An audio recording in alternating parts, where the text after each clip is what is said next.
नमस्कार, आप दुनिया की फटाफट बुलेटिन में आप सभी का स्वागत है और नजर डालेंगे आज की खास खबरों पर। बिहार के मुख्यमंत्री नीतीश कुमार फ्लोर टेस्ट में हुए पास, विपक्ष के वॉकआउट के बीच जीता विश्वास मत। नीतीश सरकार के पक्ष में पड़े 129 वोट। नीतीश ने आरजेडी पर लगाया भ्रष्टाचार को बढ़ावा देने का आरोप।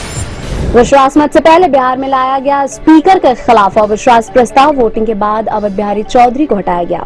आरजेडी के नेता चौधरी को मिले 125 के मुकाबले 112 वोट। विश्वास मत के दौरान डिप्टी स्पीकर ने किया सदन का संचालन। राजद नेता तेजस्वी यादव ने नीतीश कुमार के विश्वास मत पर बोलते हुए कहा, पता नहीं नीतीश क्यों महागठबंधन छोड़कर भाजपा ने राजग में लौटने के लिए मजबूर हुए।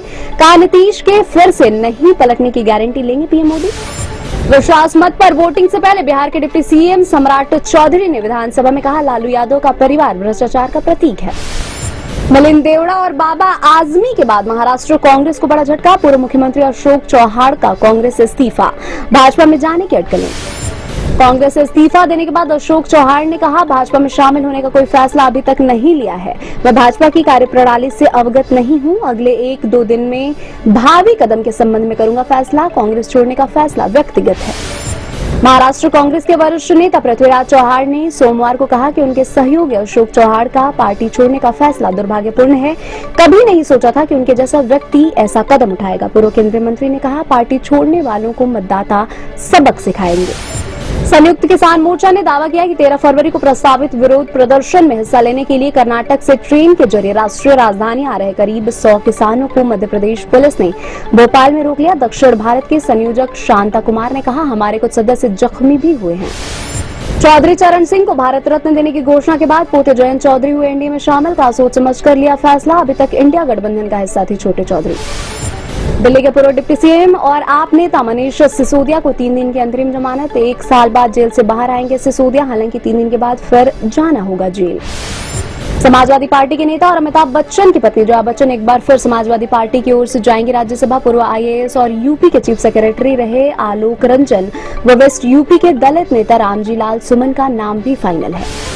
राज्यसभा चुनाव को लेकर मध्य प्रदेश में सियासी सरगर्मी तेज। नेता प्रतिपक्ष उमंग सिंगार ने सोनिया गांधी को मध्य प्रदेश से राज्यसभा भेजने की मांग की। भाजपा ने अब तक उम्मीदवारों के नामों का ऐलान नहीं किया है। सरकार ने विधानसभा में पेश किया अपना पहला अंतरिम बजट। वित्त मंत्री जगदीश देवड़ा ने 1,45,000 करोड़ का पेश किया लेखानुदान। मंगलवार को सदन में होगी चर्चा।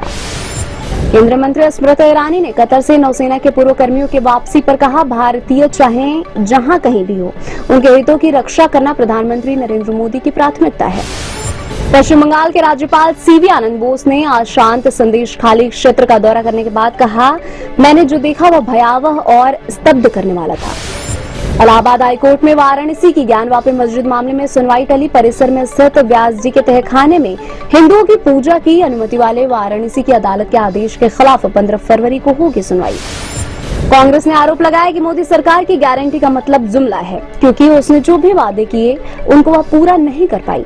पार्टी प्रवक्ता सुप्रिया श्रीनेत की भाजपा को चुनौती का वह अपने बनाए मानक के आधार पर यूपीए और मोदी सरकार के कार्यकाल की अर्थव्यवस्था से संबंधित 10 वर्षों के आंकड़ों की तुलना करें।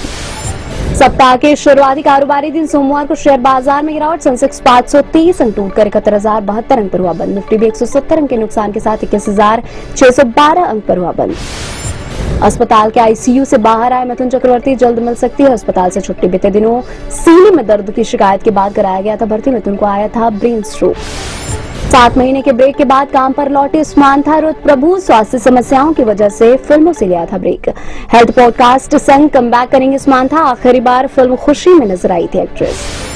ये थी आज की फटाफट बुलेटिन और ऐसी ताजा अपडेट्स के लिए बने रहे हमारे साथ, यानी कि विजिट करें आप दुनिया पर।